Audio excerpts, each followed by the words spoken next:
An gudanar da taron manema labarai a babban birnin tarayyar Najeriya, Abuja. Taron manema labaran ya gudana ne akan karar da harkar musulunci ta shigar akan gwamnatin jihar Kaduna, Nasiru El-Rufa'I a kotun ICC, wato kotun aikata manyan laifuffuka na ƙasa da ƙasa kan kisan kiyashi da kuma take haƙƙin bil'adama. Lauya mai wakiltar harka Bala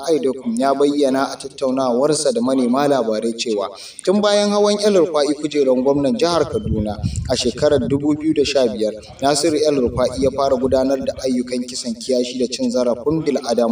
da nufin kakkaɓa duk wani aiki na harkar musulunci, inda ya ta kai hare-haren ba gaira ba dalili a yayin gudanar da tarurruka tun bayan waƙi'ar Zaria, wanda aka kashe mutane sama da 1000, wanda doka ta ba ma kowa yin taro cikin lumana da faɗin albarkacin bakinsu, waɗanda duk doka ya tabbatar a ƙarƙashin shashi na 38 da 9 da na 40 na kundin tsarin mulkin tarayyar Najeriya na 1999, kamar yadda aka yi kwaskwarima. Makircin da Nasiru El-Rufa'I ya yi ba tare da ƙaƙƙautawa ba da ganganci da kuma ƙirzigun makircin da Nasiru El-Rufa'I ya yi na tabbatar da cewa harkar musulunci ta mutu a Najeriya, musamman a jiharsa ta Kaduna, ya tilasta mana shigar da ƙara kotu ta hukunta manyan laifuffuka ta ƙasa da ƙasa ICC. Asalin koken da aka shigar a wannan makon shine an gayyaci kotun ICC domin ta fara gudanar da bincike kan kisan kiyashi da cin zarafin bil'adama na Nasiru El-Rufa'I a cikin shekaru 8 da suka gabata.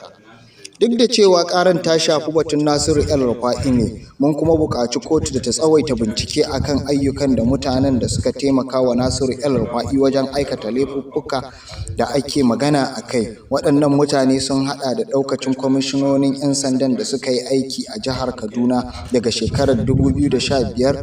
lokacin da Nasiru El-Rufa'I ya karɓi mulki, zuwa yau, da kuma Janar Yusuf Tukur Buratai, tsohon hafsan sojojin Najeriya. Reigns of terror and unprovoked attacks since the infamous Zaria pogrom, wherein about 1,000 people,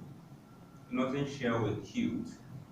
Most of them lost their precious lives in the course of exercising their rights to freedom of religion, peaceful assembly, and expression, which are all guaranteed under Section 38, 39, and 40 of the 1999 Constitution of the Federal Republic of Nigeria as amended. The unabated, deliberate, and well-calculated machinations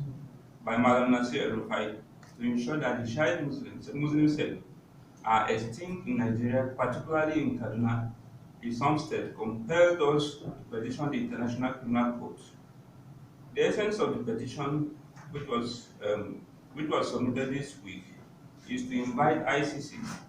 to initiate investigation into the atrocious genocides and crimes against humanity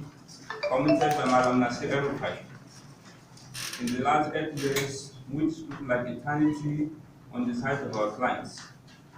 Though the petition is basically targeted against acts of Madam Nasiru El-Rufa'I, we also urge the court to extend investigations to acts of persons whom our clients strongly believed aided Madam Nasiru El-Rufa'I in committing the crimes under reference. These persons include all the commissioners of police who served in Kaduna State from 2015, when Madam Nasiru El-Rufa'I assumed office, to date, and General Yusuf Tukur Buratai, retired, the former chief of army staff. Ƙarshen rahoton kenan, Asabar Tahir, ABS Abuja.